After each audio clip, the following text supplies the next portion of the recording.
Okay, सो module number 3 हम लोग cover up कर रहे थे, ठीक है, जिसके अंदर से रिसोर्स मैनेजर के अंदर से एक दूसरे में कैसे हम ट्रांसफर कर सकते हैं हमारा resource that we learn. Okay, and उसके अंदर लॉक क्या होता है, लॉक कैसे लगाया जाता है, that also we learn about that. ये भी हमने देखा था कि पावर शेल के जरिए हम लोग कैसे यूजर्स ग्रुप बना सकते हैं और यूजर्स को ग्रुप के अंदर कैसे ऐड कर सकते हैं। रिसोर्स में जो अपना ग्रुप है वो भी हम पावर शेल से कैसे बना सकते हैं, that all things we discussed. उसकी उसी मॉड्यूल के अंदर आगे था एक अपना टॉपिक जिसका नाम है ARM टेम्पलेट, यानी कि एज्योर रिसोर्स मैनेजमेंट टेम्पलेट, जिसका मेनली यूज होता है ऑटोमेशन के जरिए आपका VM डिप्लॉय करना। ठीक है, यानी कि आपको हर एक चीज मैन्युअली नहीं करनी पड़ेगी। आपको आपका जो भी लैब है, आपका जो भी VM क्रिएशन का जो रिक्वायरमेंट है, आपको वहां पे प्री डिफाइन मिल जाएगा। ठीक है,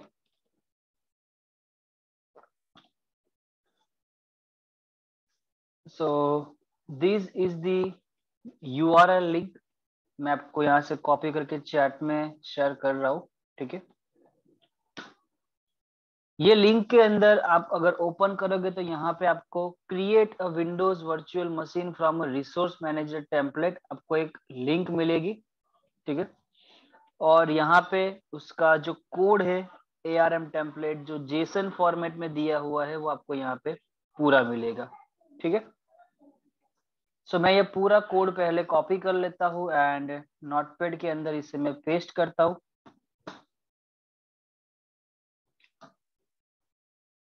ठीक है, these are the different parameters. ठीक है, इस जेसन कोड को अंडरस्टैंड करना भी बहुत जरूरी है। जहां जहां पे पैरामीटर वर्ड आएगा, ठीक है, वो चीज आपको डिफाइन करनी पड़ेगी। ठीक है, और उसकी जो वैल्यू है हमें खुद लिखनी पड़ेगी। यानी कि फॉर एग्जांपल यहाँ पे पैरामीटर क्या है, यूजर नेम, तो हमें यूजर नेम खुद देना पड़ेगा। इसीलिए टाइप में यहाँ पे स्ट्रिंग लिखा हुआ है। ठीक है, अगर यहाँ पे स्ट्रिंग नहीं होता तो यहाँ पे डिफॉल्ट वैल्यू होती। ठीक है, जैसे यहाँ पे आप देख सकते हो इस पैराग्राफ के अंदर। ठीक है, यहाँ पे पैरामीटर वर्ड नहीं है तो बाय डिफॉल्ट यहाँ पे डिफॉल्ट वैल्यू उसने मेंशन कर दिया। तो जहां जहां पे पैरामीटर चीज आती है दैट्स मीन्स हमें वहां पे वो वैल्यू डालनी पड़ेगी। तो इस टेम्पलेट के जरिए हमें क्या क्या चीज पूछी जाएगी, तो एक तो हमें यूजर नेम पूछेगा। ठीक है, दूसरा हमें पासवर्ड पूछेगा। ठीक है, देन पब्लिक IP एड्रेस का नेम हमें क्या रखना है। ठीक है, बिकॉज यहाँ पे जो स्ट्रिंग है हमें वो भी देखना है। अगर आप वैल्यू एंटर नहीं करते हो, ठीक है, अगर आपने कोई भी नाम नहीं लिखा और आपने सिंपली एंटर प्रेस कर दिया, ठीक है, तो डिफॉल्ट वैल्यू क्या ले लेगा, तो वो डिफॉल्ट वैल्यू लेगा as a my IP address. तो ये बहुत ही लेंदी यहाँ पे कोड क्रिएट किया होता है और इसीलिए हम लोगों को टेम्पलेट्स का यूज करना पड़ता है। ठीक है, पब्लिक IP एड्रेस जो मिलेगा वो अलोकेशन करने की मेथड क्या रहेगी, तो बाय डिफॉल्ट यहाँ पे डायनामिक है। ठीक है, लेकिन अगर आपको डायनामिक यूज नहीं करना है तो यहाँ पे अलाउड वैल्यूज में अगर आप देखोगे तो दो वैल्यू आप यूज कर सकते हो, आइदर डायनामिक आइदर स्टेटिक, लेकिन ये दो ही वर्ड सपोर्ट करेंगे, तीसरा वर्ड कोई सपोर्ट नहीं करेगा। और जब भी इसमें कोई छेड़खानी करो तो ध्यान रहे कि इसके जो ब्रैकेट्स स्टार्ट और स्टॉप किए हैं वो प्रॉपर ढंग से क्लोज होने चाहिए। अगर एक भी कोट मिस हुआ, एक भी कॉलन मिस हुआ तो आपका जेसन फॉर्मेट जो है वो कभी काम नहीं करेगा। तो ये बहुत ही बड़ा एक कोड है यहाँ पे। और अगर डिटेल्स में देखने जाए तो यहाँ पे आपको जो पैरामीटर्स मिले हैं,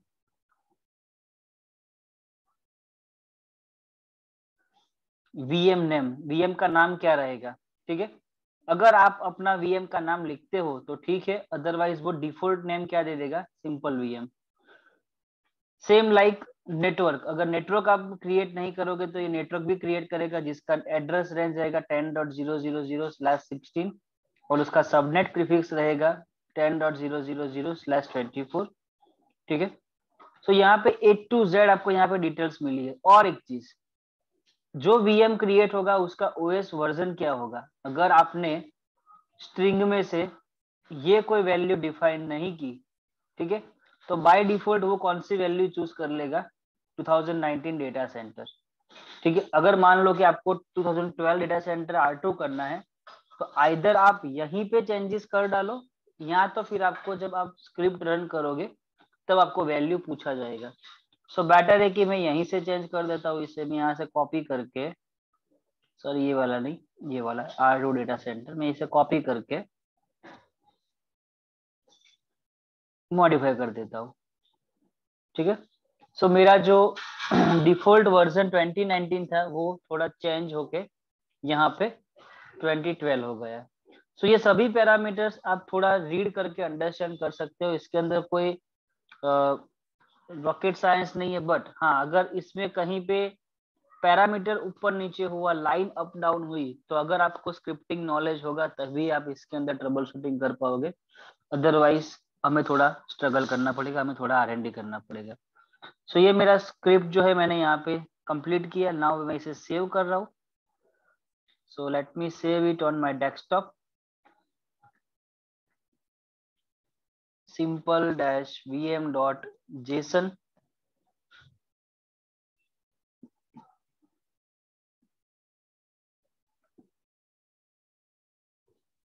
ठीक है, यहाँ पे जेसन फॉर्मेट से मैं इसको सेव कर रहा हूँ। नोटपैड प्लस प्लस में बाय डिफॉल्ट एक्सटेंशन जेसन आता है, अगर आप सिंपल नोटपैड यूज करोगे तो आपको वहां पे ऑल फाइल चूज करना पड़ेगा। सो नाउ मेरा यहाँ पे जो स्क्रिप्ट है, जो जेसन फॉर्मेट है, वो मेरा सेव हो चुका है। Now let's try to deploy it in our Azure portal.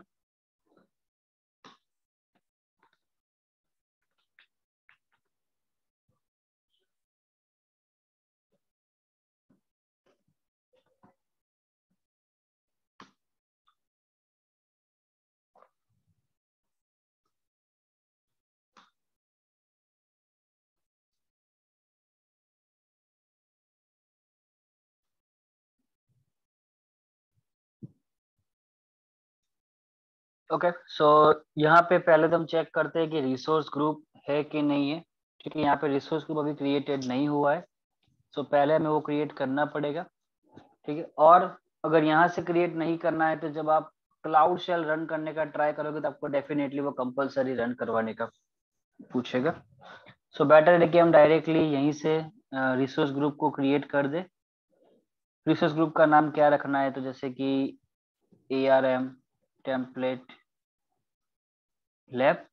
ठीक है, स्टोरेज अकाउंट का नाम जैसे आप जानते हो कि स्मॉल कैरेक्टर में होना चाहिए और एवरी टाइम यूनिक होना चाहिए, ये क्योंकि ये वर्ल्ड वाइड कॉमन रहेगा। ठीक है, इसकी एंट्री डायरेक्टली एज्योर के डेटाबेस में होगी। एक बार जो नाम यूज हो गया वो दूसरी बार यूज नहीं कर सकते। सो आप रैंडमली कोई भी ऐसा नाम चूज करना ताकि वो सपोर्ट करे। Easy lab 13/5/2021, file share is PowerShell, create storage।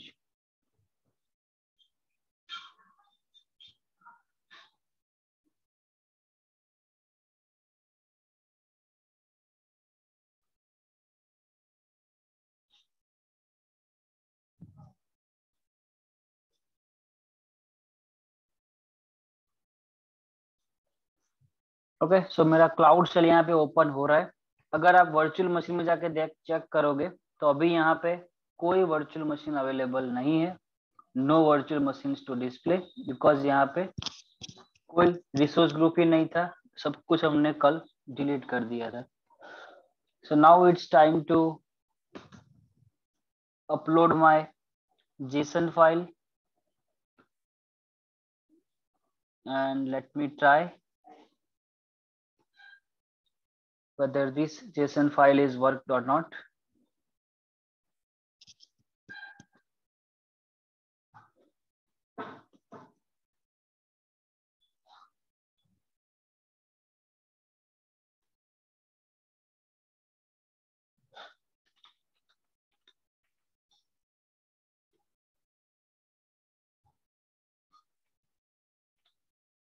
Okay, so पहले तो हमें वेरीफाई करना पड़ेगा कि आपकी जो फाइल है वो अपलोड हुई कि नहीं। सो dir कमांड यूज करो या तो ls कमांड यूज करो, बोथ आर सेम। ठीक है, सो हमारा यहाँ पे जो फाइल है simple-vm.json वो अपलोड हो चुका है.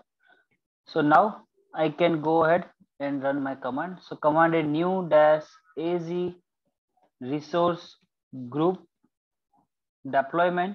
ठीक है, ये इनिशियल स्टेज कमांड रहेगा.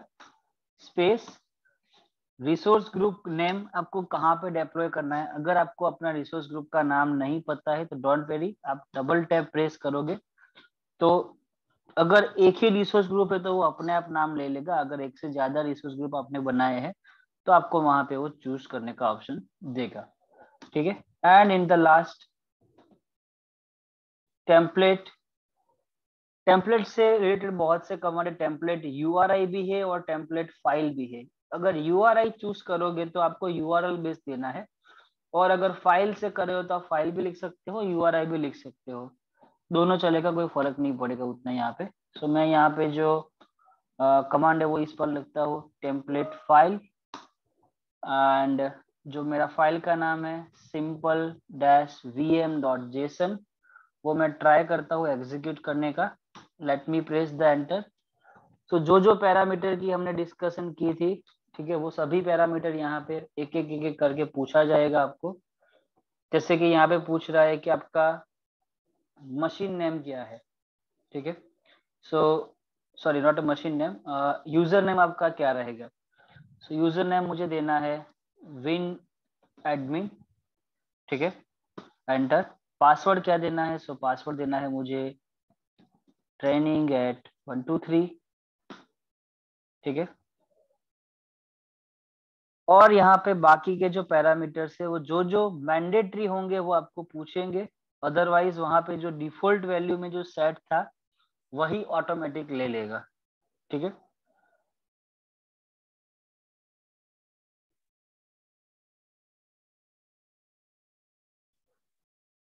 So it is executing my JSON file and we need to wait for some time.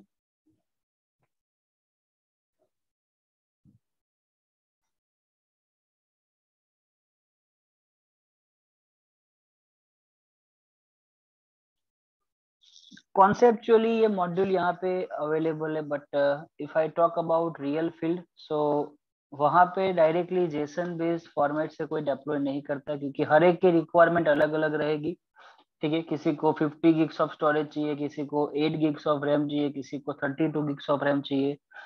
तो एवरी टाइम आप टेम्पलेट्स बना के काम नहीं कर सकते. वहां पे बेटर है कि आप ग्राफिकल स्क्रीन में जाओ, वीएम बनाओ, अपना जो हार्डवेयर आपको पैरामीटर चूज करना है सेलेक्ट करके आप आगे बढ़ सकते हो. ठीक है. सो डिटेल में जब हमारा वीएम मॉड्यूल आएगा तब हम लोग देखेंगे कि हम लोग कैसे वीएम डिप्लॉय कर सकते हैं, उसके कौन कौन से पैरामीटर हमें ध्यान रखने हैं. ठीक है. और उसके अंदर और भी एडवांटेजेस और क्या क्या कमांड्स हम लोग यूज कर सकते हैं, that we will look into the later.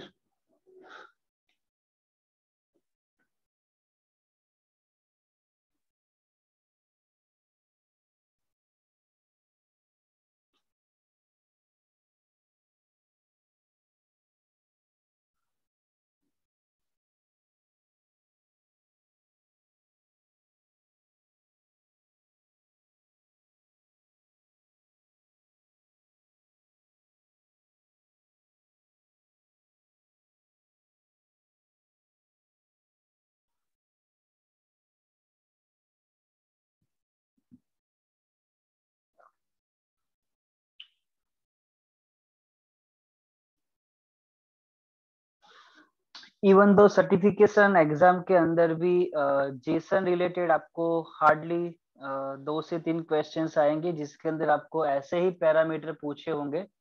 Like आपको स्नैपशॉट दिया जाएगा कुछ इस तरह से आपका, जैसे ये जेसन जो फॉर्मेट है, लेट मी अगेन ओपन. ठीक है. और उसमें से आपको मान लो कि इस तरह से आपको एक स्क्रीन दी जाएगी, आपको फोटो दिया जाएगा एग्जाम के अंदर. ठीक है. एंड क्वेश्चंस में लिखा होगा कि जैसे कि ये जो आउटपुट है आपके सामने, जो जेसन फॉर्मेट जो दिया हुआ है, ठीक है, इसमें से अगर आप ये जेसन फॉर्मेट या ये वाला ARM टेम्पलेट यूज करके अगर आप VM डिप्लॉय करते हो तो कौन सी डिफॉल्ट ऑपरेटिंग सिस्टम आपके मशीन में इंस्टॉल होगी. ठीक है. सो एटलीस्ट बेसिक्स आपको पता होना चाहिए कि यहाँ पे डिफॉल्ट वैल्यू में जो लिखा है वो वाला कंसीडर हुआ होगा। ठीक है, अगर हमें मॉडिफाई करना है तो आप वहाँ पे चेंज कर सकते हो। ठीक है, सेम एज यहाँ पे बहुत बार ये भी पूछा जाता है कि आपका जो वीएम नेम है वो वीएम नेम क्या रहेगा, आपका जो नेटवर्क है वो नेटवर्क कितने सेगमेंट का यहाँ पे चूज किया हुआ है।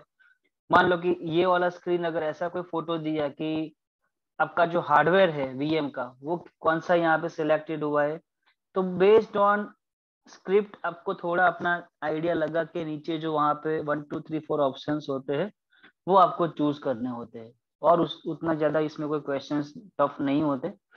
ARM templates related hardly 2 2 3 questions ही वहाँ पे आएंगे।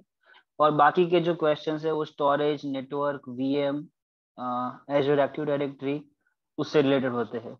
ठीक है, even the end of the sessions में आपको एक लिंक भी शेयर करूंगा जहां से आप अपना एग्जाम का प्रिपरेशन भी कर सकते हो। ठीक है, विदाउट एनी कॉस्ट। ठीक है, वहां पे आपको सैंपल क्वेश्चंस मिलेंगे। ठीक है, जिसके जरिए आप अपना एग्जाम का प्रिपरेशन बहुत ही इजीली कर सकते हो। आपको कोई वहां पे चार्ज पे करने की जरूरत नहीं है और आप फ्रीली आप वहां पे 200 300 क्वेश्चन आप आराम से रीड कर सकते हो। ठीक है, जिससे आपका जो प्रिपरेशन करने का जो एरिया ऑफ इंटरेस्ट है थोड़ा आपका बढ़ जाएगा और आप एग्जाम इजीली क्रैक कर सकते हो।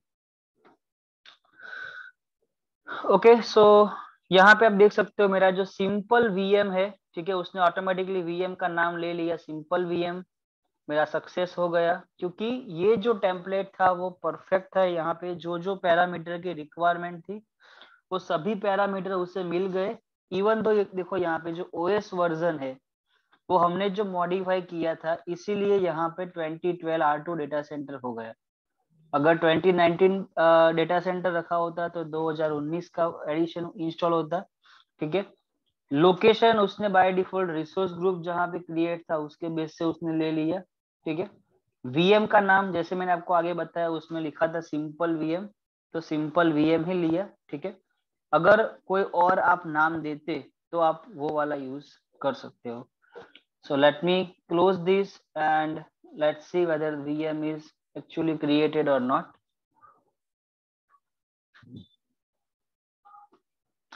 See, time zone check नहीं करना है यहाँ पे। Let me again open my that JSON file. वो तो आपका जब VM क्रिएट होगा तब भी आप टाइम जोन अंदर जाके भी देख सकते हो, लेकिन लोकेशन की बात हो रही है यहाँ पे जो पैरामीटर लोकेशन है ये वाला। ठीक है, और बेस्ड मैं आपको सजेस्ट करता हूँ आप लोग जब भी जेसन फॉर्मेट में काम करो आप नोटपैड प्लस प्लस का यूज करना ताकि आप अनवांटेड लाइंस को आप हाइड कर सकते हो। ठीक है, अभी मैं जैसे मुझे आपको ये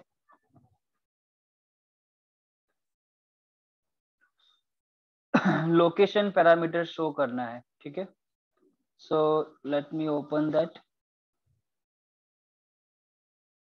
या सो लोकेशन मीन्स व्हाट, उसने स्ट्रिंग यहाँ पे लिया कि वो वैल्यू फैच करेगा।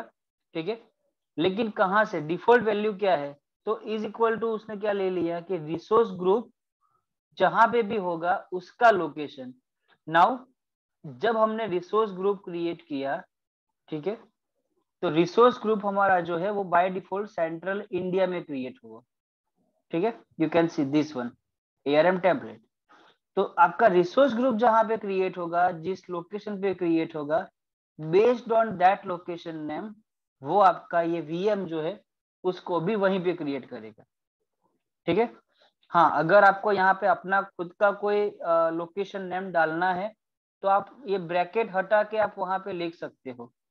ठीक है, लेकिन उसके जो लाइंस चेंजेस होते होंगे वो आपको थोड़ा बहुत सर्च करना पड़ेगा, उसके लिए आपको थोड़ा बहुत लुक आउट करना पड़ेगा। बहुत से ऐसे ब्लॉग्स भी अवेलेबल है इंटरनेट के ऊपर जिसके जरिए आपको यहाँ पे पर्टिकुलर कौन कौन सी लाइंस ऐड करनी, रिमूव करनी, वो आप वहां पे चूज कर सकते हो। सो मेरा वीएम फाइनली यहाँ पे क्रिएट हुआ है। Let me go back to Azure portal and select virtual machines. You can see यहाँ पे जो मशीन का नाम है वो सिंपल वीएम आ गया। ठीक है, इवन तो जो हार्डवेयर साइज है वो भी स्टैंडर्ड D2V3 उसने सिलेक्ट की।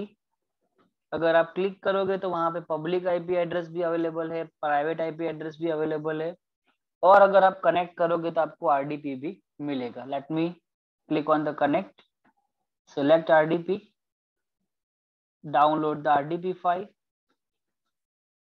and you can see मेरा जो Azure का जो सर्वर है वो यहाँ से मैं कनेक्ट कर सकता हूँ।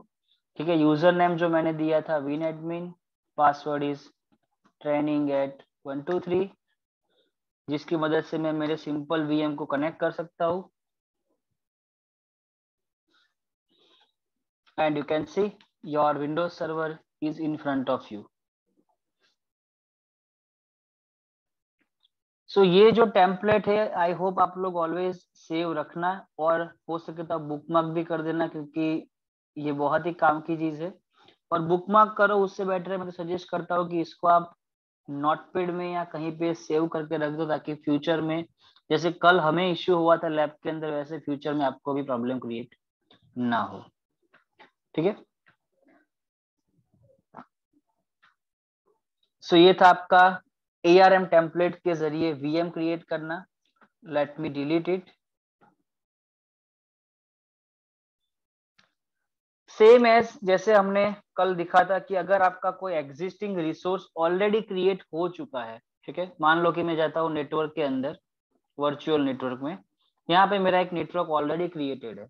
ठीक है, सो अगर मान लो कि मुझे ये नेटवर्क जो है इसका मुझे टेम्पलेट क्रिएट करना है, तो आप उसके अंदर जाके ऑटोमेशन मेनू में वहां पे आपको एक टैब मिलेगा एक्सपोर्ट टेम्पलेट। अगर आप वहां पे क्लिक करते हो तो ये जो नेटवर्क क्रिएट हुआ उसके पीछे जो पैरामीटर्स, जो वेरिएबल यूज हुए, वो पूरा कोड आपको यहाँ पे क्रिएट करेगा।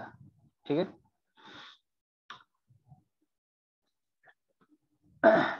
जो मैंने आपको गाइस लिंक शेयर किया है, अगर आप ओपन करोगे, लेट मी शो यू। ठीक है, जो मैंने आपको लिंक शेयर किया है, अगर आप वो लिंक ओपन करोगे यहाँ पे,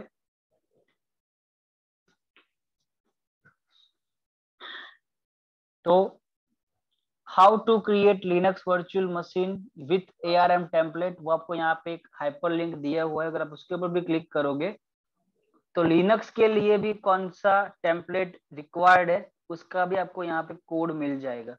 ठीक है, अगर उसके अंदर आप पैरामीटर चेक करोगे, ठीक है, तो you can see storage profile, Ubuntu server, Ubuntu का कौन सा वर्जन इंस्टॉल होगा, that all things you can check. And इसी कोड की मदद से आप अपना लिनक्स का मशीन भी क्रिएट कर सकते हो। सो एक ही लिंक से आपका दो काम हो जाएगा, विंडोज का और लिनक्स का, दोनों का। ठीक है, सो मान लो कि ये मेरा जो नेटवर्क का जेसन फॉर्मेट है, मुझे अगर सेव करना है, डाउनलोड करना है, ठीक है, तो आप अगर डाउनलोड के ऊपर क्लिक करोगे तो आपका ऑटोमेटिकली जो फॉर्मेट है वो डाउनलोड हो जाएगा, और उसके अंदर से आप जेसन फाइल को एक्सपोर्ट करके आप अगेन क्लाउड शेल की मदद से आप उसे एक्सपोर्ट कर सकते हो। ठीक है, सो हमारा जो नेक्स्ट मॉड्यूल आ रहा है वो वैसे भी नेटवर्क का आ रहा है, तो हम लोग नेटवर्क पहले पूरा डिप्लॉय करेंगे, सीखेंगे, और हम लोग देखते हैं कि उसका हम लोग टेम्पलेट बना के कैसे क्रिएट कर सकते हैं उसको री अगेन। ठीक है, so I am going to remove my all the things,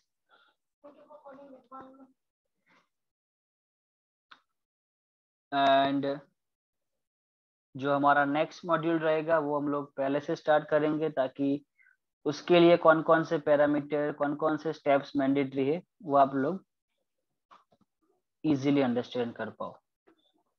so I hope you clear with the ARM templates.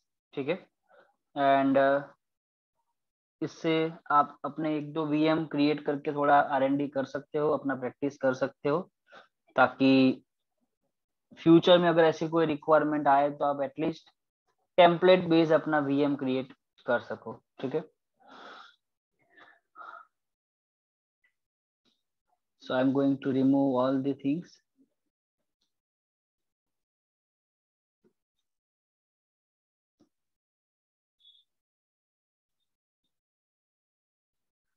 So let's start our next module.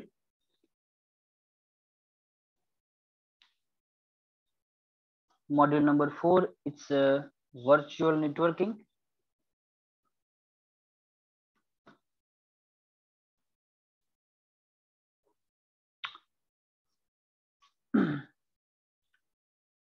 अगर आपको मल्टीपल वीएम क्रिएट करने हैं तो आपको जेसन फॉर्मेट बार बार run करना पड़ेगा, और आपको उसमें जो पैरामीटर है, जो वीएम नेम, निक कार्ड, वो आपको थोड़ा बहुत मॉडिफाई करना पड़ेगा। ठीक है। दूसरा, बल्क वीएम क्रिएशन के लिए एज्योर 303 की एग्जाम में एक मॉड्यूल आता है, ठीक है, वीएम स्केल सेट। ठीक है, वो एक ऐसा फीचर है एज्योर का, अगर आपके नेटवर्क के ऊपर ट्रैफिक बढ़ा तो एज्योर खुद ब खुद अपना वीएम एक्सपांड करेगा, यानी कि डुप्लीकेट वर्चुअल मशीन बना देगा, और जैसे ही ट्रैफिक कम होगा वो ऑटोमेटिकली वीएम को डिलीट भी कर देगा। ठीक है। सो इसीलिए एज्योर के बहुत सी चीजें ऐसे है जो दो पार्ट में डिवाइडेड है, एक एडमिनिस्ट्रेशन और एक आर्किटेक्ट। ठीक है। जो पहला है वो आपको बेसिक लर्निंग प्लेटफॉर्म मिलता है कि आप एटलीस्ट एज्योर को आप हैंड्स ऑन करना चालू करो, आप हैंड्स ऑन करके अपना जो डेली में जो यूज करना है आप कर सकते हो। एंड आफ्टर दैट एक बार आपको एक्सपीरियंस गेन हो जाए, आप उससे फेमिलियर हो जाओ, फिर एनवायरमेंट बेस के हिसाब से कौन सी टेक्नोलॉजी, कौन सी प्रोडक्ट आपको शूट होगी और एज्योर कैसे आपको हेल्पफुल होगा, वो पूरा आर्किटेक्ट लेवल आप 303 के पेपर से कवर अप कर सकते हो। जैसे कि ऑन प्रीमाइसिस का एक्टिव डायरेक्टरी है, उसको मुझे एज्योर एडी पे सिंक करना है। ठीक है। तो कॉन्सेप्ट 104 के अंदर आता है, लेकिन उसका जो प्रैक्टिकल लैब है वो 303 के अंदर है, क्योंकि वो एडवांस लेवल पेपर है। ठीक है। उसका ना तो क्वेश्चंस इस एग्जाम में आता है, ना ही इसका कोई लैब इस पेपर में आता है। Okay, so our next module is module number 4, virtual networking. These are the agenda of our this module. ठीक है। वर्चुअल नेटवर्क क्या है, आईपी एड्रेसिंग कैसे होता है। ठीक है। एज्योर के अंदर जो एनएसजी है, नेटवर्क सिक्योरिटी ग्रुप और नेटवर्क सिक्योरिटी गार्ड, ठीक है, उसका काम क्या है, वो एज ए फायरवॉल कैसे एक्ट करता है। ठीक है। एक्चुअल फायरवॉल जो लिनक्स सॉरी एज्योर में जो आती है वो कैसे वर्क करती है, that all things we will check and learn. And also we learn about Azure DNS. Azure के अंदर जो इनबिल्ट DNS फैसिलिटी आती है वो कैसे आपको हेल्पफुल होगी, that also we will check and learn.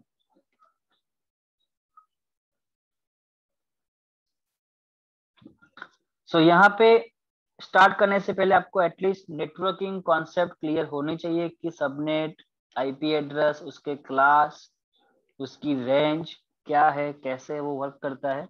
ठीक है। हाँ, हमें यहाँ पे वो डिस्कस करने नहीं बैठना है, लेकिन अगर आपको उसका आइडिया नहीं है तो आप नेटवर्क एस्टेब्लिश करने में थोड़ा आपको दिक्कत यहाँ पे आएगा।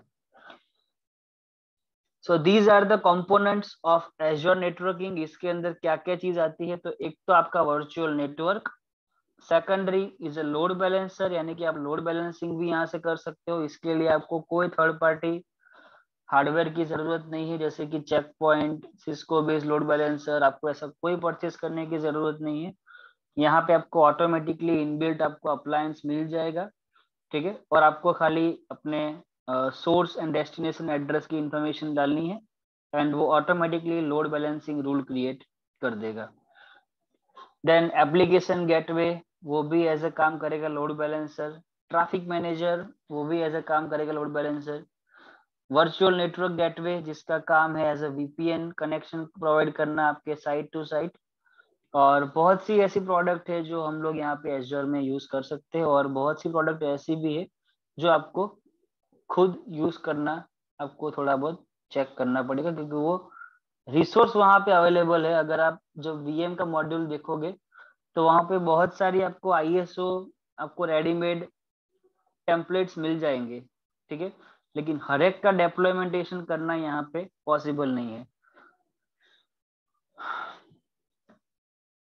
सो वर्चुअल नेटवर्क कुछ इस तरह से आपका जो काम करेगा, ठीक है, कि मान लो कि आपका एक वर्चुअल नेटवर्क है, फिजिकल नेटवर्क नहीं है, ये वर्चुअल नेटवर्क है, क्योंकि यहाँ पे ना तो आपको कोई स्विच लगानी है, ना ही आपको कोई राउटर लगाना है, लेकिन हाँ काम वो एज अ स्विच राउटर के जैसा ही करेगा। ठीक है, इसके पीछे जो एल्गोरिदम जो टेक्नोलॉजी यूज होती है वो माइक्रोसॉफ्ट जाने।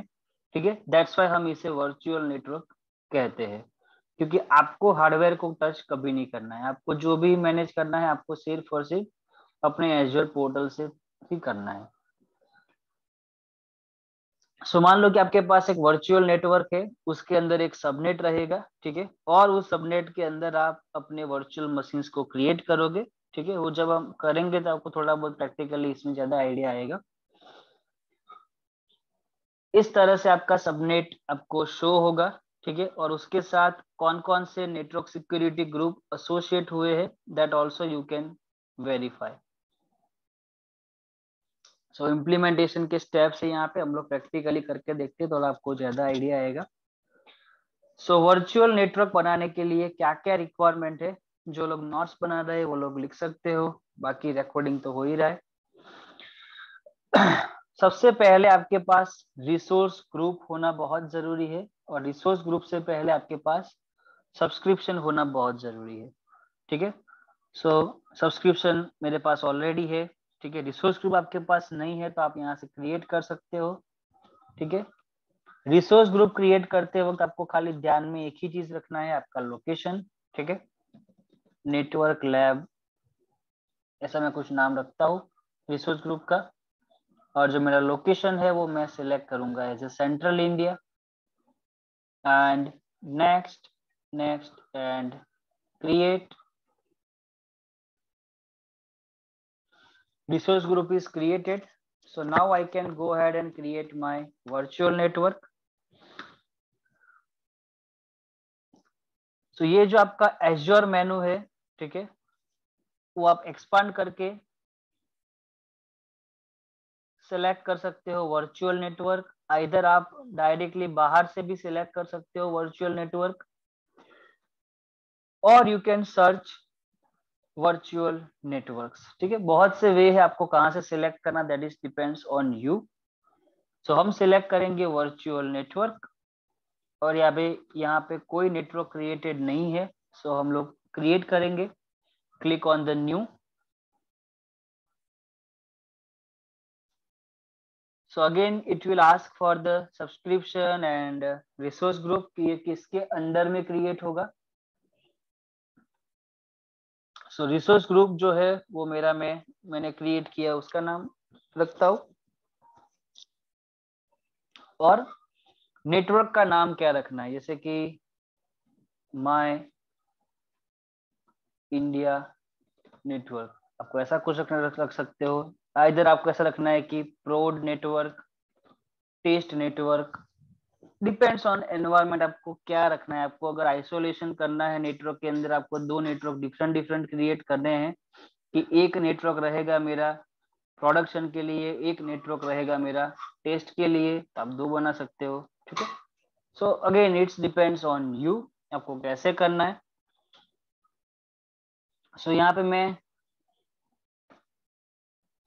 नेटवर्क 1 और नेटवर्क 2 में ऐसा दो डिफरेंट डिफरेंट नाम दूंगा, ताकि हमारा जो आगे का जो लैब रहेगा राउटिंग करने का, उसको भी आप डिफाइन कर सको। Yes, just like वीलैन। ठीक है, क्योंकि अभी हम यहाँ पे एक ही नेटवर्क क्रिएट करेंगे, बाद में दूसरा करेंगे, लेकिन जो आगे मॉड्यूल्स आएंगे उसमें हमें राउटिंग भी सीखना है, कि आप एज्योर के अंदर एक दूसरे के बीच में राउटिंग कैसे कर सकते हो, ताकि आपके जो डिफरेंट डिफरेंट नेटवर्क में जो वीएम डिप्लॉय होंगे उन सब के बीच में आप कनेक्टिविटी प्रोवाइड कर सको। ठीक है, so that we will check and learn.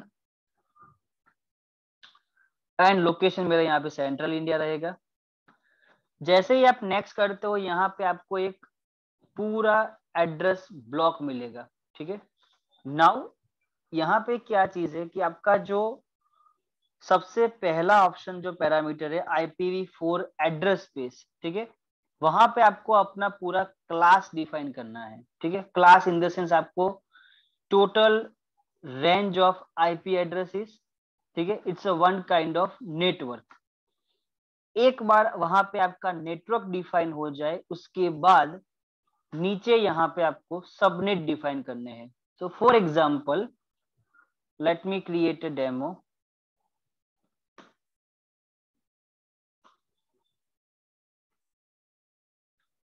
For example, you have a big network called 192.168.0.0/16। ठीक है, आपके पास एक नेटवर्क है 192.168.0.0/16। ठीक है, सो ये क्या हुआ कि .00 जो भी रहेंगे वो आपके होस्ट बिट रहेंगे और उसको आप जैसे चाहो वैसे आप यूज कर सकते हो। सो मान लो कि ये मेरा जो पूरा है वो एंटायर नेटवर्क है और इसके अंदर मुझे सब नेटवर्क क्रिएट करने हैं। मान लो कि मेरा एक नेटवर्क है जिसका मैंने रेंज क्रिएट किया है 192.168.10.0/24। ठीक है, तो 10 जो है वो मेरा सबनेट हुआ, यानी कि इसके अंदर मैं 255 253 VMs क्रिएट कर सकता हूँ जो कि मेरे इस नेटवर्क के साथ कनेक्टेड रहेंगे। सपोज कि आपको दूसरा नेटवर्क बनाना है तो आप दूसरा भी नेटवर्क क्रिएट कर सकते हो। For example 192.168.20.0/24। ठीक है, तो ये आपका कहलाएगा सेकेंडरी नेटवर्क। सो इस तरह से आप मल्टीपल नेटवर्क क्रिएट कर सकते हो, मल्टीपल सबनेट क्रिएट कर सकते हो, लेकिन जो टॉप नेटवर्क कहलाएगा वो आपका कॉमन होगा। सपोज आपने यहाँ पे 172.16.0.0 लिखा /16 और यहाँ पे आप सबनेट 192 से क्रिएट करने का ट्राई करोगे, it will never allow you. So ध्यान रहे कि जब भी आप यहाँ पे नेटवर्क और सबनेट क्रिएट कर रहे हो तो आपका जो नेटवर्क बिट की जो वैल्यू है वो ज्यादा होनी चाहिए। ठीक है, और आपका जो सबनेट वैल्यू है वो आपका कम होना चाहिए। ठीक है, सो यहाँ पे अभी मैं यहाँ पे एग्जांपल लूंगा। Let me remove this and I will create 192.168.0.0/16। So you can see यहाँ पे जो मेरा नेटवर्क रेंज था वो पूरा चेंज हो गया और सबनेट मुझे यहाँ पे अलग से ऐड करना है। ठीक है, यही चीज आप IPv6 के लिए भी कर सकते हो। If you know the IPv6 you can add IPv6 address range as well. So let me click on the add subnet. Subnet का नाम रखना है जैसे कि सबनेट 1 और उसका एड्रेस रेंज क्या रहेगा, तो जैसे हमने लैब में ड्रॉ किया 192.168.10.24/24 करोगे तो सपोर्ट करेगा, लेकिन अगर 16 या 15 ऐसा कुछ भी करोगे तो आपको वो अलाउड नहीं करेगा। 16 से अप जाओगे then definitely it will allow you. So यहाँ पे आपको सबनेटिंग के फंडा कॉन्सेप्ट मालूम होने चाहिए। ठीक है, तो आप प्रॉपरली इसके अंदर काम कर सकते हो। जैसे कि हमारे डे 1 या डे 2 के लेक्चर में किसी ने बताया था कि मेरा नेटवर्किंग सब्जेक्ट ज्यादा इंटरेस्टिंग है, मुझे उसमें ज्यादा पर्सनली इंटरेस्ट है, तो वैसे लोगों के लिए ये चीज बहुत ही काम की है क्योंकि सबनेटिंग में वो मास्टर होंगे, उनको नेटवर्क ज्यादा पता है, उनको आईपी के स्कोप के बारे में ज्यादा पता है। ठीक है, तो वैसे लोग अगर एज्योर के अंदर पर्टिकुलर इस मॉड्यूल में फोकस करते हैं तो उनके लिए बहुत ही स्कोप है। ठीक है, सेम चीज सर्वर्स के लिए भी, स्टोरेज के लिए भी, हर एक का अलग अलग डोमेन, उसके हिसाब से आप काम कर सकते हो। अभी हमने यहाँ पे कोई गेटवे डिफाइन नहीं किया, हमें यहाँ पे कुछ चेंजेस नहीं करने हैं। Just simply click on the add. ये आपका एक सबनेट ऐड हुआ। ठीक है, ऐसे आप मल्टीपल सबनेट ऐड कर सकते हो। जैसे अगर आपको दूसरा सबनेट भी ऐड करना है आप दूसरा सबनेट भी ऐड कर सकते हो।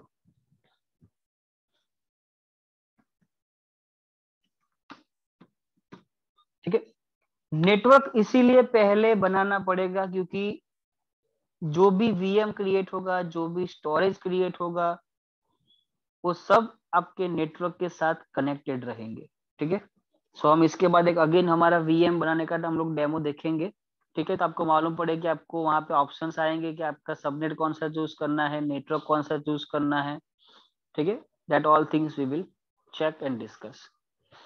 सो यहाँ पे मैंने 2 सबनेट क्रिएट किए हैं। Click on the next. Security यानी कि आपका ये जो नेटवर्क है इसके अंदर आपको firewall, bastion host, DDoS protection आपको ये सब इनेबल करना है। अभी हम लोग यहाँ पे डिसेबल जो डिफॉल्ट है वही रखेंगे और इन सब के बारे में डिस्कशन आपके नेक्स्ट मॉड्यूल्स में होगा। जैसे कि बेस्टियन होस्ट एक सर्विस का नाम है जो एज्योर में इनबिल्ट आती है। अगर आपका कोई सर्वर जिसके पास आरडीपी प्रोटोकॉल अलाउड नहीं है, ठीक है, और आपको डायरेक्टली ब्राउजर के थ्रू आपका वो कंसोल आपको एक्सेस करना है तो आप कर सकते हो, लेकिन उसके लिए बेस्टियन होस्ट फैसिलिटी इनेबल्ड होनी चाहिए। ठीक है, सो वो डिटेल में आपके वीएम वाले मॉड्यूल में जब आएगा तब हम चर्चा करेंगे। डी डोस प्रोटेक्शन यानी कि डैनियल डोस प्रोटेक्शन और सिक्योरिटी फंडामेंटल से यानी कि वो हैकिंग को प्रिवेंट करने के लिए यूज होगा।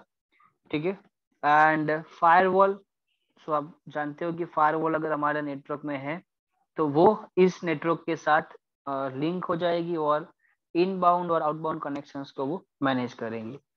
सो अभी यहाँ पे डिसेबल एज इट इज रखना है और हमें इसको क्रिएट करना है। सो ये जो आपका नेटवर्क क्रिएट हुआ वो बेस्ड ऑन योर रिक्वायरमेंट हुआ।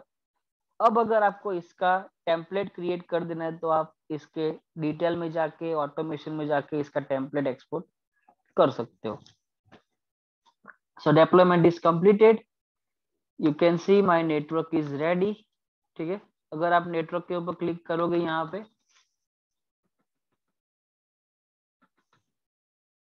ठीक है, यहाँ पे नेटवर्क 1 मेरा आ गया। You can select network 1। ठीक है, यहाँ पे आपको पूरी डिटेल्स शो होंगी जैसे कि कनेक्टेड डिवाइस, कौन कौन से डिवाइस आपके नेटवर्क से कनेक्टेड है। अभी यहाँ पे कोई डिस्प्ले नहीं हो रहा क्योंकि मेरा एक भी वर्चुअल मशीन, एक भी स्टोरेज बॉक्स यहाँ से कनेक्टेड नहीं है। जैसे जैसे आपके वीएम ऐड होंगे आपको वहां पे मालूम पड़ेगा। एड्रेस स्पेस में जाओगे तो आपको यहाँ पे आपका जो भी एड्रेस स्पेस है उसका काउंट क्या है वो आप देख सकते हो। अगर आपको एक से ज्यादा अगर एड्रेस स्पेस यहाँ पे ऐड करनी है तो आप अगेन यहाँ से भी कर सकते हो। जैसे अगर आपने सबनेट किया और अभी आपको दूसरा पूरा नेटवर्क क्रिएट करना है तो आप कर सकते हो। ठीक है, कनेक्टेड डिवाइस अगेन जो होगा आपको यहाँ पे शो होगा। सबनेट जितने भी आपने क्रिएट किए होंगे वो आपको यहाँ पे शो होंगे। ठीक है, और अगर आपको फिर भी अगर और सबनेट क्रिएट करने हैं तो आप यहाँ से भी क्रिएट कर सकते हो। ठीक है, सपोज आपको सबनेट 3 भी क्रिएट करना है तो आप सबनेट 3 आईपी एड्रेस की रेंज आप देके क्रिएट कर सकते हो। तो मेरा ऑल नेटवर्क्स यहाँ पे क्रिएट हो गया। Now it's time to validate this. So हम डेमो के लिए यहाँ पे एक वर्चुअल मशीन क्रिएट करेंगे।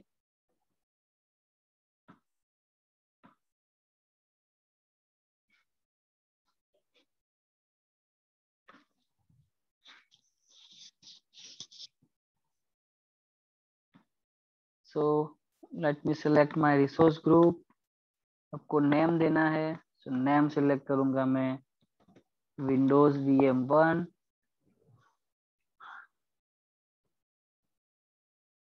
User name pin admin. ठीक है, पासवर्ड जो मेरा है वो training gate 123।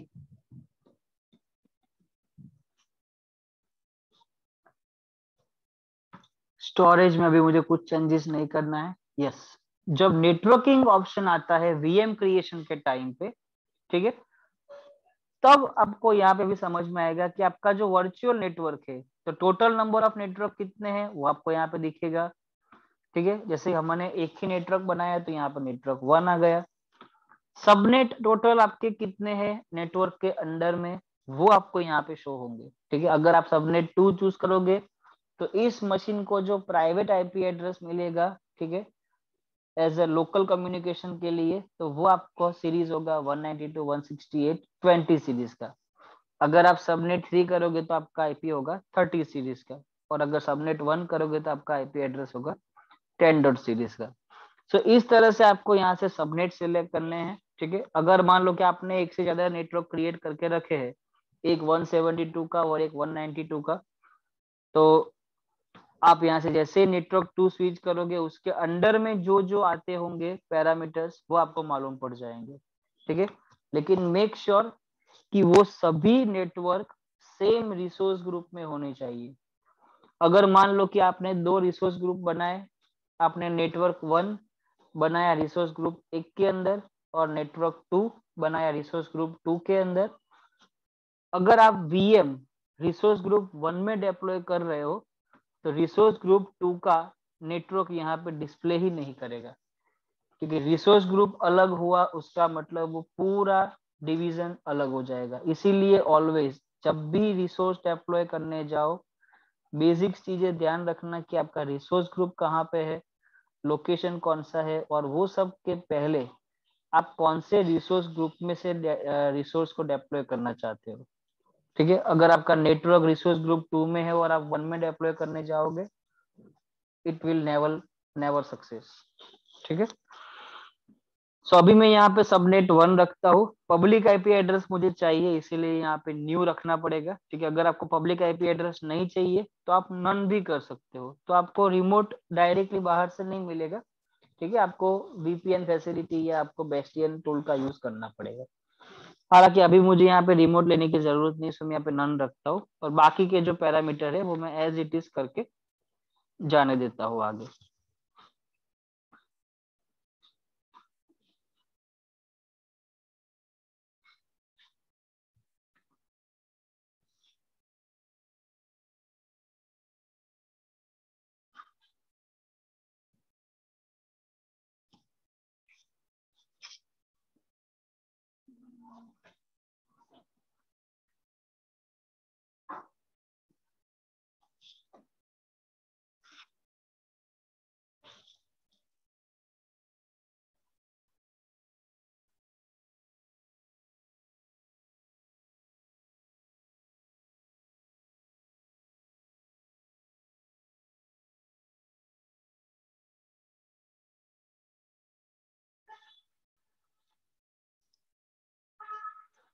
Okay, so my VM is created. अगर आप होम में जाके वर्चुअल मशीन सेलेक्ट करोगे, ठीक है, सो ये जो वर्चुअल मशीन है वो कौन से नेटवर्क से कनेक्टेड हुआ, ठीक है, वो आपको यहाँ पे डिटेल शो होगी, ठीक है। अगर आप नीचे आओगे तो उसको देखो, जो आप प्राइवेट आईपी एड्रेस मिला वो 192.168.10.4 की सीरीज का मिला, यानी कि आगे के जो 3 आईपी एड्रेस है वो एज्योर अपने लोकल नेटवर्क मैनेज के लिए यूज करता है, राउटिंग और वो सब के लिए, ठीक है। सो आपका जो वीएम का जो आईपी एड्रेस स्टार्ट हुआ वो सीधा 192.168.10 की सीरीज से हुआ, जस्ट बिकॉज ऑफ मैंने वहां पे सबनेट 1 चूज किया था। अगर मान लो कि आपको नेटवर्क चेंज करना है, ठीक है, तो पहले आप अपना वीएम को स्टॉप कर दो। Let me stop my VM.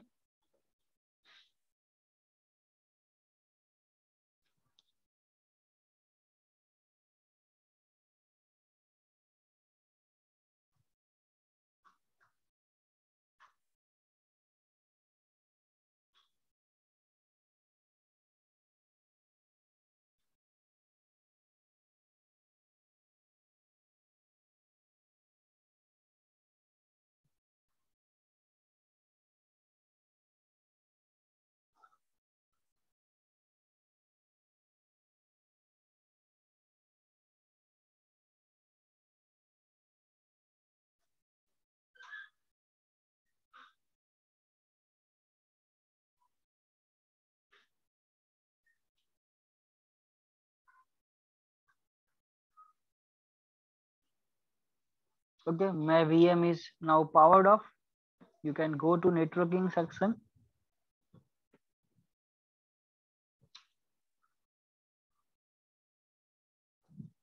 आपका ये जो नेटवर्क इंटरफेस है, ठीक है, एनआईसी कार्ड, वो रैंडमली कुछ इस तरह से जनरेट होगा नाम से विंडोज वीएम, जो मेरा वीएम का नाम था, और पीछे नंबर वो अपने आप चूज कर लेगा, ठीक है। अगर आप उसके ऊपर क्लिक करोगे तो आईपी कॉन्फ़िगरेशन, डीएनएस, वो सब आप यहाँ से हैंडल कर सकते हो।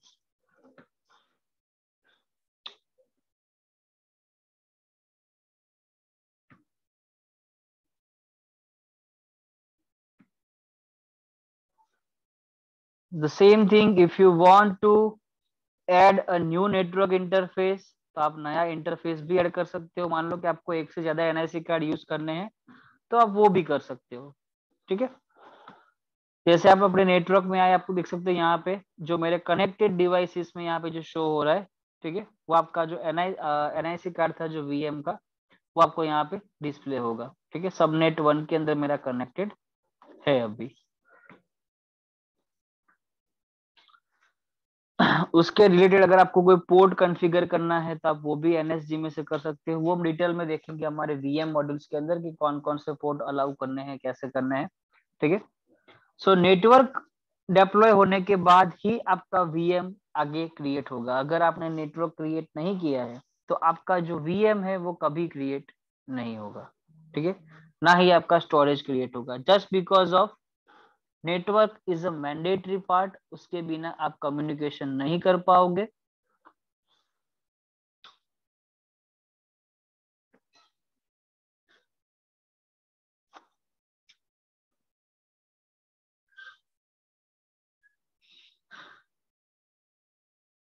Okay, so let's go further. So this is your how to implement virtual network. This is a snapshot and lab practical. Okay, PowerShell के कमांड्स के जरिए भी आप अपना वर्चुअल नेटवर्क क्रिएट कर सकते हो। सो फॉर दैट जो मैंने आपको स्टडी गाइड शेयर की है, ठीक है, उसकी आप हेल्प ले सकते हो। उसके अंदर वहां पे आपको कमांड मिलेगा, और नहीं तो आप डायरेक्टली गूगल या माइक्रोसॉफ्ट की जो डॉक्स पोर्टल है वहां से भी आप देख सकते हो।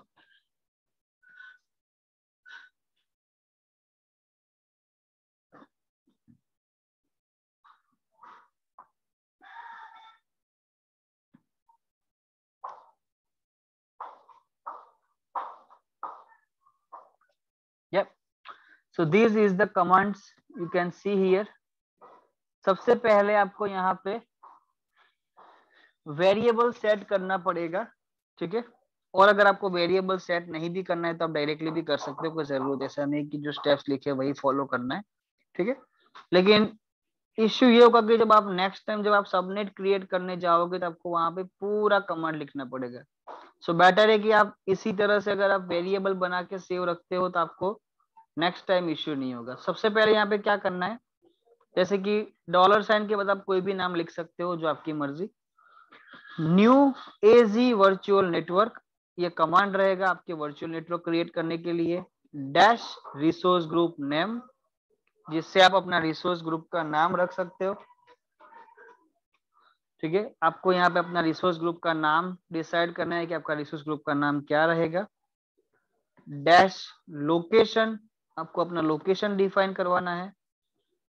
डैश नेम, यानी कि आपका जो वर्चुअल नेटवर्क है उसका नाम क्या रहेगा। और एड्रेस प्रीफिक्स, यानी कि जो नेटवर्क क्रिएट होगा उसकी बात हो रही है, ना कि सबनेट की। ठीक है, तो आपका जो नेटवर्क है वो कौन सा आपको रेंज का रखना है, कौन से क्लास का रखना है, ठीक है, वो आपको यहाँ पे डिसाइड करना है। इतना हो जाए आप एंटर कर दो, और ये जो पूरी वैल्यू है वो इसके अंदर सेव हो जाएगी। ठीक है, देन अगर आपको वेरीफाई करना है तो इसके लिए गेट कमांड यूज होता है, और न्यू कमांड होता है न्यू के लिए। ठीक है, ये this is a basic thing. Now हमें सबनेट क्रिएट करना है। ठीक है, सो अगर अगर आपको सबनेट का भी वेरिएबल बना के सेव करना है तो आप कर सकते हो, अदरवाइज कोई जरूरत नहीं है। वेरिएबल सॉरी सबनेट के लिए यहाँ पे कमांड है add AZ virtual network subnet config. Exam में ये वाला क्वेश्चन आएगा कि अगर आपको सबनेट क्रिएट करना है तो कौन सा पावर सेल कमांड आप यूज करोगे। वहां पे आपको पूरा कमांड नहीं पूछा जाएगा, लेकिन फर्स्ट सिंटेक्स जो है, फर्स्ट कमांड जो है वो आपको पूछा जाएगा। क्योंकि बाकी बाकी का जो पीछे वाला जो स्ट्रिंग है, पीछे वाला जो सिंटेक्स है, वो तो आप टैब की से हेल्प लेके भी कंप्लीट कर सकते हो। ठीक है, सो एज ए एडमिनिस्ट्रेटर आपको बेसिक्स क्या पता होना चाहिए कि आपका जो इनिशियल स्टार्टअप कमांड है वो क्या रहेगा। ठीक है, जैसे कि अगर मुझे नेटवर्क क्रिएट करना है तो न्यू एजी वर्चुअल नेटवर्क, अगर मुझे रिसोर्स ग्रुप क्रिएट करना है तो न्यू एजी रिसोर्स ग्रुप, ठीक है। वो जो कमांड्स है वो आपको खाली स्टार्टिंग के पॉइंट्स को याद रखना है, बाकी का अगर आप पीछे का वन टाइम माइंड में सेट नहीं भी रखोगे तो चलेगा। सो add AZ virtual network subnet config, इतना लॉन्ग कमांड आपको याद रखना है, ठीक है। वैसे इजीली याद रह भी जाएगा, क्योंकि अगर एग्जाम में 4 ऑप्शंस दिए होंगे तो चारों ऑप्शन सेम नहीं होंगे, अलग अलग होंगे। तो एटलीस्ट आप इतना भी याद रख सकते हो कि सबनेट कॉन्फ़िग जहां पे लिखा हुआ है that's means it's a correct answer, ठीक है। So add AZ virtual network subnet config dash name, subnet का नाम क्या रखना है, ठीक है। और आपका जो सबनेट का जो एड्रेस रेंज होगा वो क्या रहेगा। तो जैसे हमने यहाँ पे 16 यूज किया था, तो बाकी हम यहाँ पे 24 यूज कर रहे हैं, ठीक है। और आपका जो वर्चुअल नेटवर्क होगा वो किसके अंडर में बनेगा सबनेट, ये तो यहाँ पे उसने डायरेक्टली वेरिएबल ले लिया, बिकॉज ऑफ यहाँ पे हमने पूरा पाथ पूरा नाम हमने मेंशन कर दिया है, ठीक है। अगर आपको ये वाला मेंशन नहीं करना है डॉलर, तो आप simply my vnet to be लिखोगे तो चलेगा, ठीक है। सो डॉलर वाला कमांड करना रन या नहीं करना वो आपके ऊपर डिपेंड है, but yes this is the mandatory option. यहाँ से जो स्टार्ट होगा न्यूज से लेके दिस इज अ मैंडेटरी, और एड वाला जो कमांड है वो भी आपको मैंडेटरी रन करना है, ठीक है। एंड अगेन आप अगर आपको गेट से अगर आपको वेरीफाई करना है तो आप गेट से वेरीफाई भी कर सकते हो, ठीक है। These are the commands and graphically आपने अभी जस्ट लैब में देखा।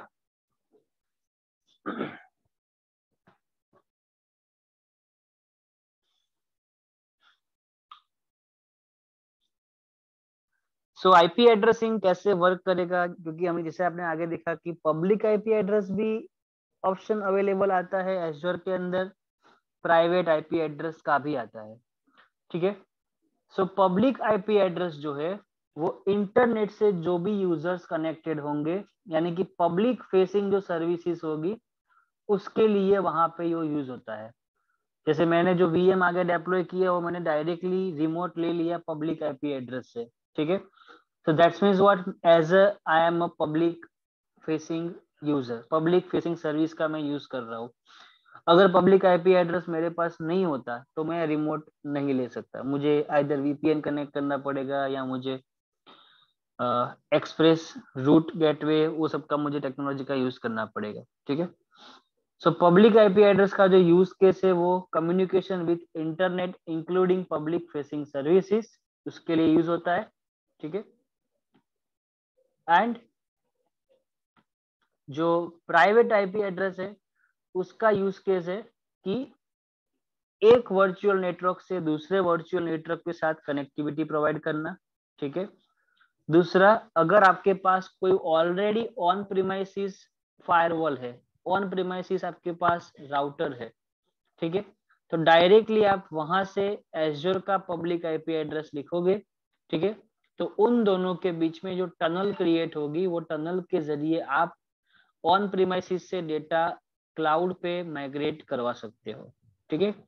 These are the something advance level discussion which is a part of architecture, ठीक है। आपको यहाँ पे कोई टनल क्रिएट या आपको कोई वीपीएन गेटवे अभी क्रिएट नहीं करना है, ठीक है।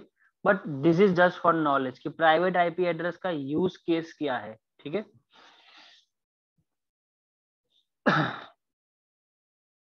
These are the options, like जब आप पब्लिक आईपी एड्रेस पैरामीटर आप चूज कर रहे होंगे तो आपको ये ऑप्शंस आएंगे कि IPv4 चूज करना है कि IPv6 चूज करना है, SKU कौन सा रखना है, SKU यानी कि आपको बेसिक रखना है कि स्टैंडर्ड रखना है, ठीक है। अगर SKU अगर बेसिक रखा तो क्या फैसिलिटी मिलेगी और क्या फैसिलिटी नहीं मिलेगी, ठीक है। एंड जो आईपी एड्रेस अलोकेशन जो मेथड है वो आपका जोन रिडेंडेंट है या तो मिक्सेबल, दैट्स मीन्स व्हाट कि अगर एक लोकेशन से दूसरे लोकेशन पे माइग्रेट हुआ तो भी आपका जो आईपी एड्रेस है वो फिक्स रहेगा, ठीक है। कई बार ऐसा होता है कि पब्लिक आईपी एड्रेस जो है वो बार बार फ्रिक्वेंटली चेंज होता रहता है, ठीक है। सो अगर आपका कोई ऐसा क्रिटिकल अगर सर्विस वहां पे डेप्लॉय हुआ है आपके पब्लिक आईपी एड्रेस के ऊपर, such as website, FTP, domain controller, ऐसा कुछ भी अगर आपने डेप्लॉयमेंट किया हुआ है तो आपका सर्विस जो है वो अफेक्टेड होगा अगर आपने पब्लिक आईपी एड्रेस चेंज किया। ठीक है, सो ऑलवेज वहां पे बेसिक या स्टैंडर्ड आपको चूज करना है।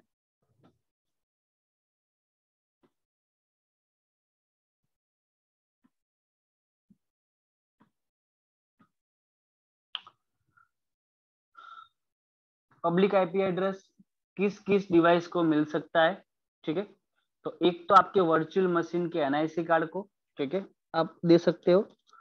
सेकेंडरी आपका जो लोड बैलेंसर होगा, ठीक है, उसको भी आप पब्लिक आईपी एड्रेस दे सकते हो ताकि जो भी रिक्वेस्ट आए वो सीधी फ्रंट एंड के पास जाए, यानी कि लोड बैलेंसर के पास जाए।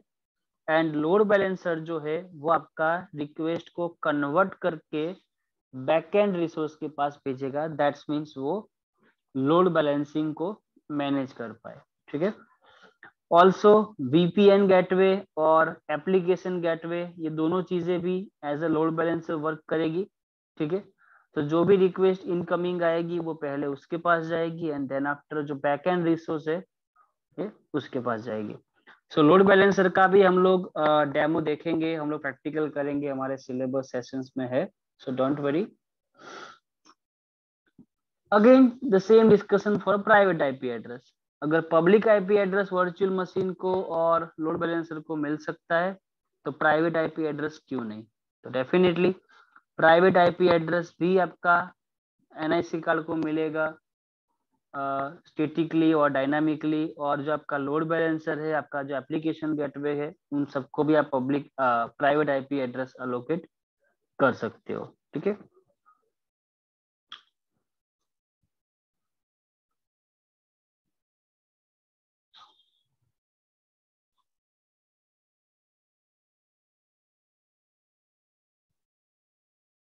यहाँ पे इलास्टिक आईपी ऐसा कोई करके कॉन्सेप्ट नहीं है। यहाँ पे जो भी आप नेटवर्क क्रिएट करोगे उसके एग्जिस्टिंग पूल में से ही आपको आईपी एड्रेस मिल जाएंगे।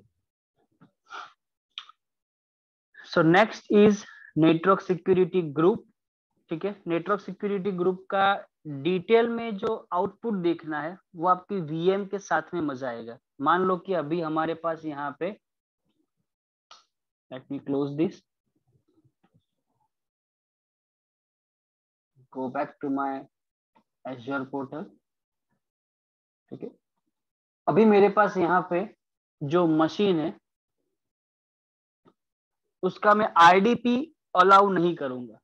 ठीक है, लेट मी शो यू। मैं एक वीएम क्रिएट करता हूं,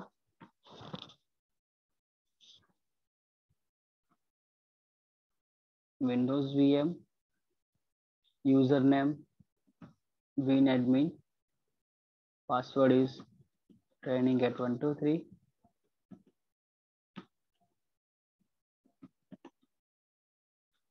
ठीक है, अभी जो यहाँ पे पोर्ट नंबर्स है वो पोर्ट में यहाँ पे नन सिलेक्ट कर रहा हूँ। ठीक है, ताकि क्या कि बाय डिफॉल्ट जो मुझे अलाउ हो रहा है रिमोट लेने के लिए वो मैं अलाउ नहीं कर पाऊंगा।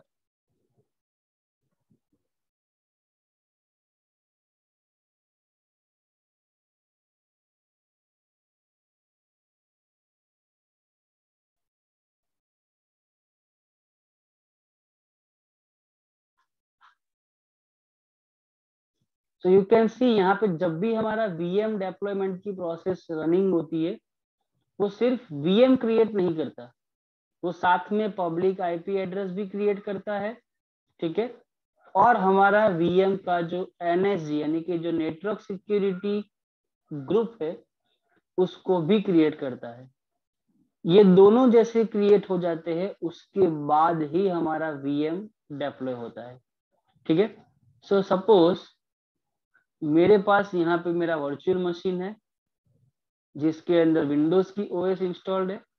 ठीक है, मेरे पास पब्लिक आईपी एड्रेस भी है, लेकिन अगर आप ये पब्लिक आईपी एड्रेस कॉपी करके रिमोट लेने का ट्राई करोगे then you will not able to get any kind of prompt। Just because of आपका जो रिमोट डेस्कटॉप का जो पोर्ट नंबर है वो ब्लॉक किया हुआ है। जब तक आप अपना पोर्ट अलाउ नहीं करोगे तब तक आपको रिमोट के लिए वो अलाउड नहीं करेगा। So what is the network security group that is demonstrate. तो जो भी आपका वीएम है, जो भी आपका लोड बैलेंसर या जो भी आपका स्टोरेज डिवाइस, व्हाटएवर आपका रिसोर्स एज्योर में है, ठीक है, उसके अंदर आप अगर नेटवर्किंग में जाओगे, वहां पे आपका डिफॉल्ट नेटवर्क सिक्योरिटी ग्रुप जो आपके मशीन के साथ एसोसिएट होगा उसका वहां पे नाम आएगा, ठीक है। और वहां पे आपको इनबाउंड और आउटबाउंड रूल कॉन्फ़िगर करने हैं, ठीक है। इनबाउंड रूल का मतलब होता है कि बाहर से आने वाली रिक्वेस्ट को सर्वर एक्सेप्ट करेगा, ठीक है, और सर्वर से बाहर जाने वाली रिक्वेस्ट को वो एक्सेप्ट करे, दैट्स मीन्स आउटबाउंड रूल। सो अभी हम रिमोट लेने का ट्राई कर रहे हैं हमारे लोकल लैपटॉप से, दैट्स मीन्स वो कहाँ पे जाएगा, एज अ इनबाउंड में। सो बाय डिफॉल्ट यहाँ पे कोई रूल क्रिएटेड नहीं है, ठीक है। रूल क्रिएट करने से पहले एक और रूल ध्यान में रखना, यहाँ पे जो प्रायोरिटी नंबर दिया हुआ है, ठीक है, किसी का 65,000 है, किसी का 65,001 है, किसी का 65,500 है। एक नंबर से लेके आप 65,000 तक आप नंबर्स दे सकते हो, लेकिन जब भी आपका रूल कन्फ्लिक्ट होगा, मान लो कि रूल नंबर 100 यानी कि प्रायोरिटी नंबर 100 ऐसा बोलता है कि आरडीपी डिनाई, ठीक है, और रूल नंबर 101 ऐसा बोलता है कि आरडीपी अलाउ, तो जिसका प्रायोरिटी नंबर लो होगा वो फाइनली एक्सेप्टेड होगा। मान लो कि 99 नंबर पे प्रायोरिटी में बताया हुआ है कि आरडीपी को अलाउ किया जाए, और 105 प्रायोरिटी पे आरडीपी को ब्लॉक करने के लिए कहा है, तो भले ही आरडीपी का पोर्ट ब्लॉक रहा लेकिन आप रिमोट डेस्कटॉप ले पाओगे, बिकॉज आपका जो पोर्ट नंबर, आपका जो प्रायोरिटी नंबर 99 है वो 105 से लोअर रेंज में है।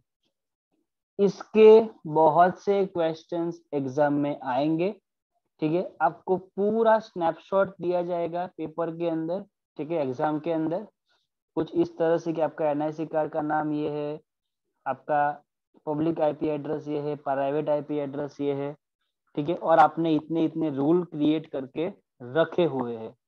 तो अगर आपको रिमोट लेना है तो आप कैसे लोगे, तो that time you need to check वहां पे प्रोटोकॉल में अलाउड है कि नहीं है। अगर अलाउ किया हुआ है तो उसका प्रायोरिटी क्या है, सामने डिनाई का प्रायोरिटी क्या है, that all things we need to check, ठीक है। तो यहाँ पे मैं एक रिक्वेस्ट को अलाउ करता हूँ, सोर्स कोई भी हो, कोई भी पोर्ट से रिक्वेस्ट आए, लेकिन डेस्टिनेशन जो रहेगा मेरा वो भी, अभी तो मेरा एक ही मशीन है तो यहाँ पे मुझे एनी रखने से कोई फर्क नहीं पड़ेगा, लेकिन जब आप फायरवॉल और लोड बैलेंसर पढ़ोगे तब हम लोग चेंज करेंगे यहाँ पे। अभी तो सोर्स कोई भी हो, डेस्टिनेशन कोई भी हो, अगर पोर्ट नंबर 3389 के लिए अगर रिक्वेस्ट आती है, ठीक है, तो वो अलाउ करे कि डिनाई करे वो आपको यहाँ पे चूज करना है, ठीक है। 3389 is a port number of RDP. Click on the add. जैसे ही ऐड करोगे, ठीक है, आई थिंक मैंने नाम चेंज करना भूल गया मैं इसका,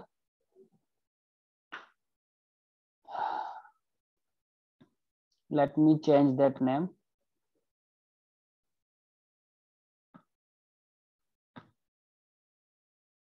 गलती से मैंने जो पोर्ट नंबर मैंने 8080 ऐसा ही नाम रख दिया।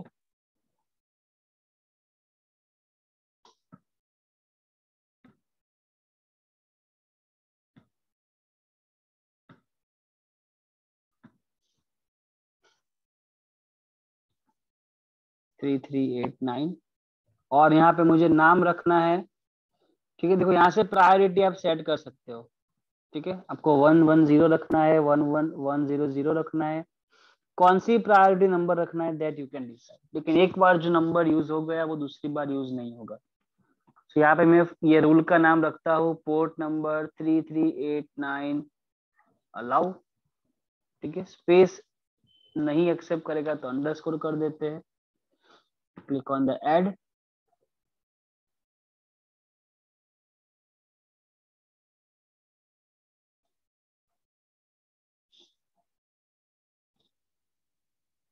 Okay, my rule is created.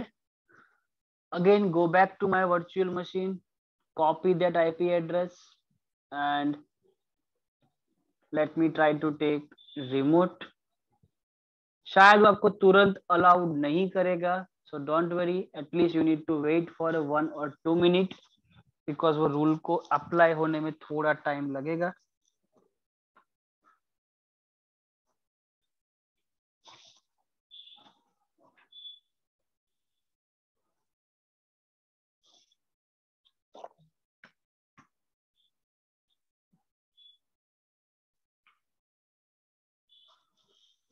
Sometimes it is taking 5 minutes also for applicable the rule.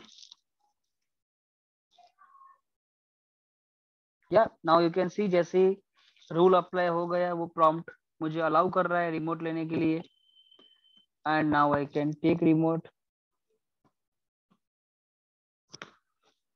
तो सपोज कि आपका एक विंडोज का मशीन आपने लाइव वेब सर्वर के लिए बनाया, फॉर एग्जांपल इसके अंदर आप पोर्ट नंबर 80 के जरिए आप अपना कोई वेब एप्लीकेशन होस्ट करने जा रहे हो। Let me install IIS role in this machine.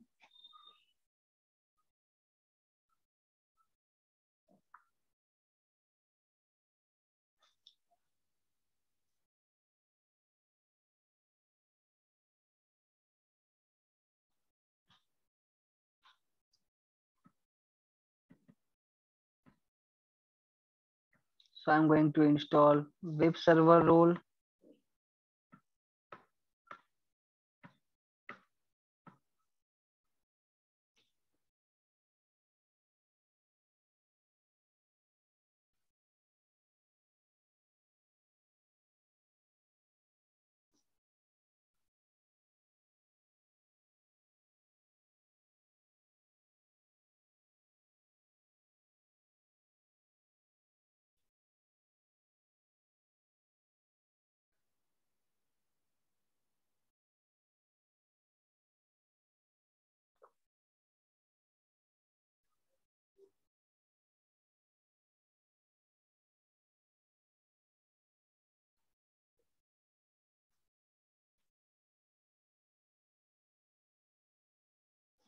Okay, so मेरा यहाँ पे जो रोल है वो इंस्टॉल हो गया।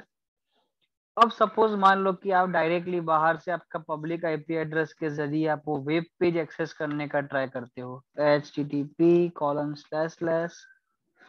आप IP एड्रेस डालते हो, लेकिन जो डिफॉल्ट IIS का पेज आना चाहिए वो यहाँ पे आता नहीं है, बिकॉज हमने पोर्ट नंबर 80 को अलाउ नहीं किया। सो अगेन आप नेटवर्किंग में जाओ, add inbound rule port number 80। अगर आपको पता है कि TCP है कि UDP तो आप सिलेक्ट कर सकते हो, अगर आपको नहीं पता है तो आप एनी रखोगे तो भी चलेगा। ठीक है, ठीक है, नेम रखता हूँ port number 80, allow, click on the add.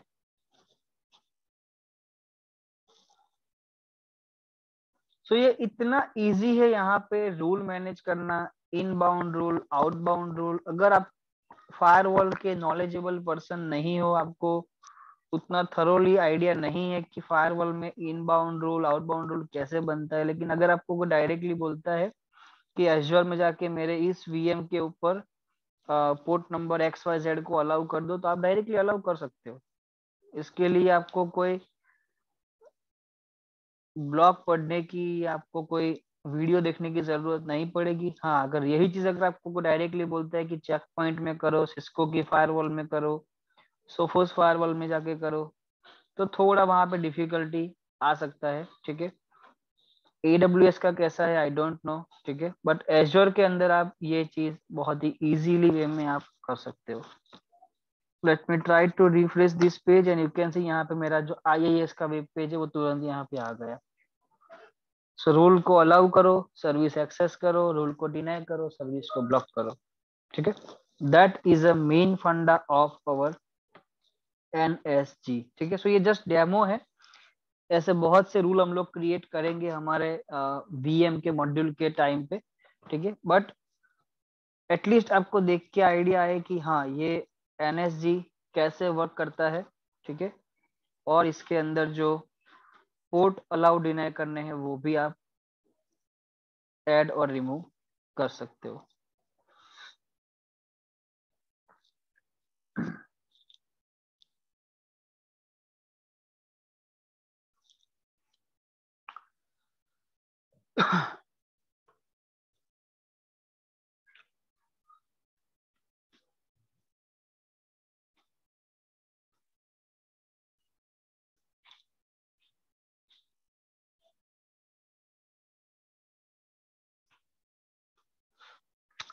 यहाँ पे जो फायरवॉल का जो काम आएगा वो पूरा अलग है, ठीक है।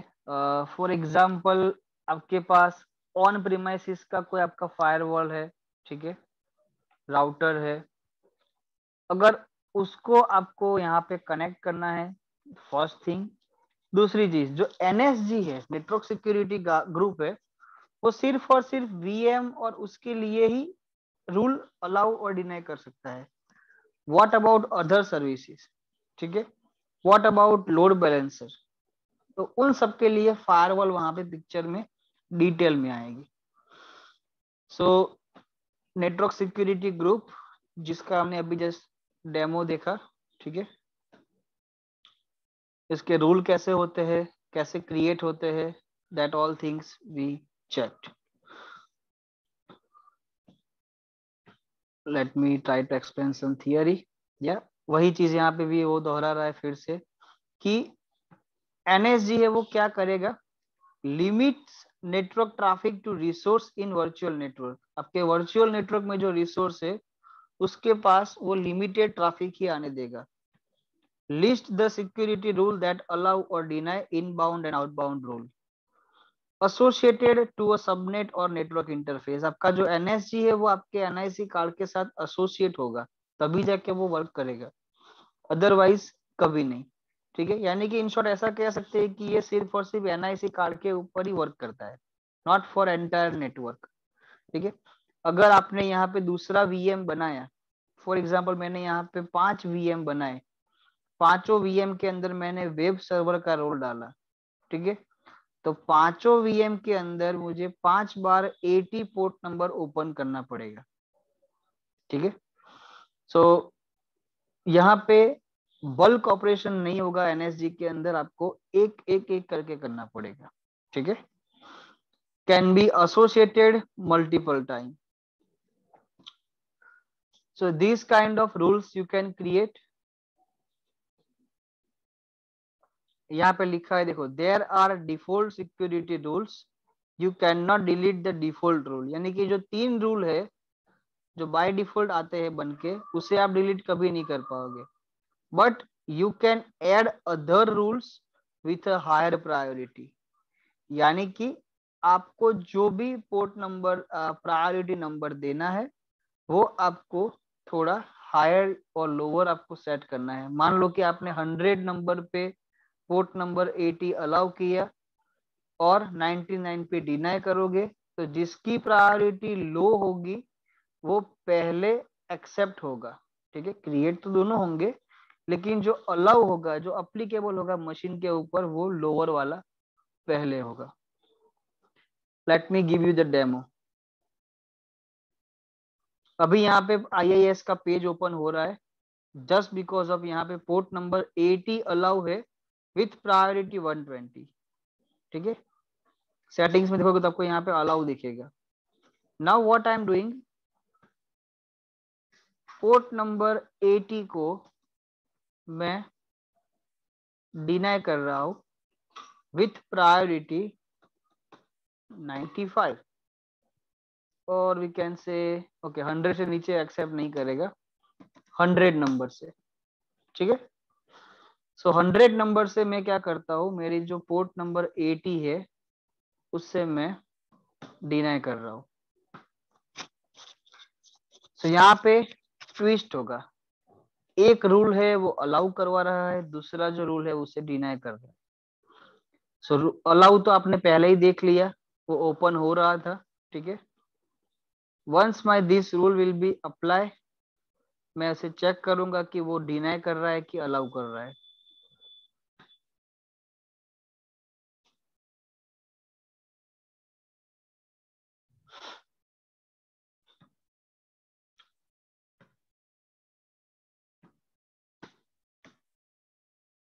It will take some time for apply in system.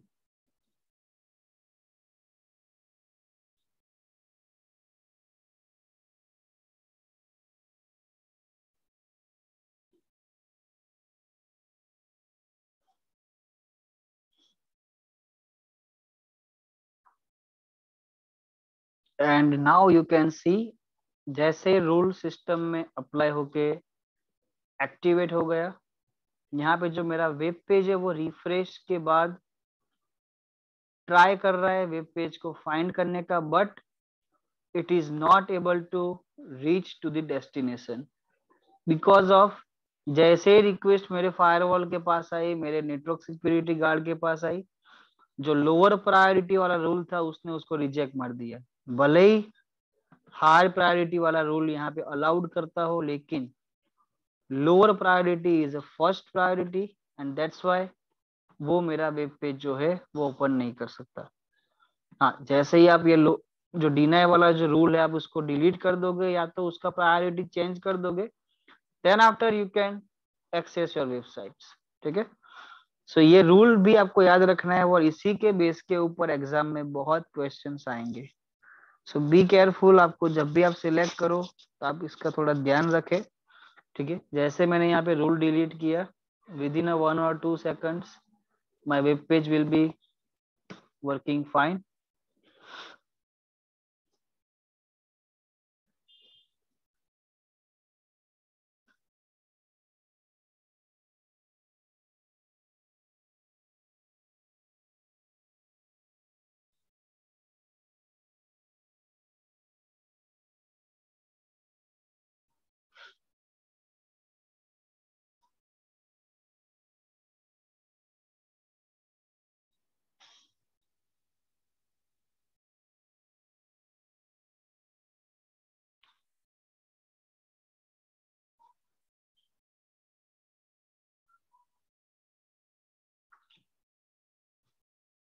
Yep, you can see your web page is come back, ठीक है। सो ये था एनएसजी आपका network security guard.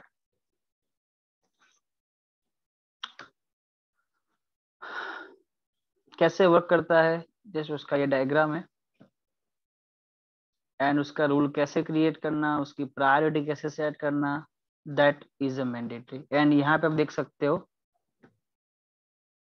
The lower number the higher the priority, यानी कि जो लोअर नंबर होगा priority में उसकी वैल्यू ज्यादा कहलाएगी, ठीक है।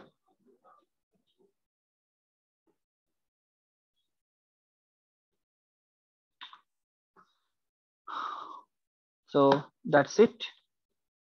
नेक्स्ट फायरवॉल से हम लोग कल देखेंगे। Any queries, any doubts, guys, from your side inside the ARM templates, or we can say network NSG? कोई query, कोई doubt?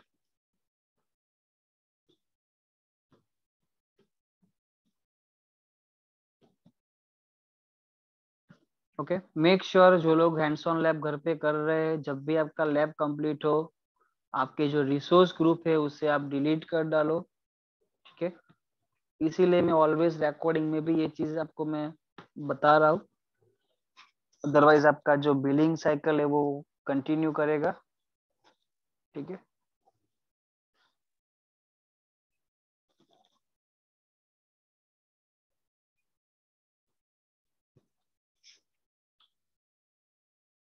Okay, you can see my current costing. It's approximately 10.54 rupees. ठीक है। सो अगर आप पे एज यू गो भी use कर रहे हो तो मॉड्यूल 4 तक प्रैक्टिस करने में आपका हार्डली 5 से 10 रुपया जाएगा कॉस्टिंग। ठीक है, it's not a very huge budget. ठीक है। My VM is deleted and Azure is also removed all resource groups.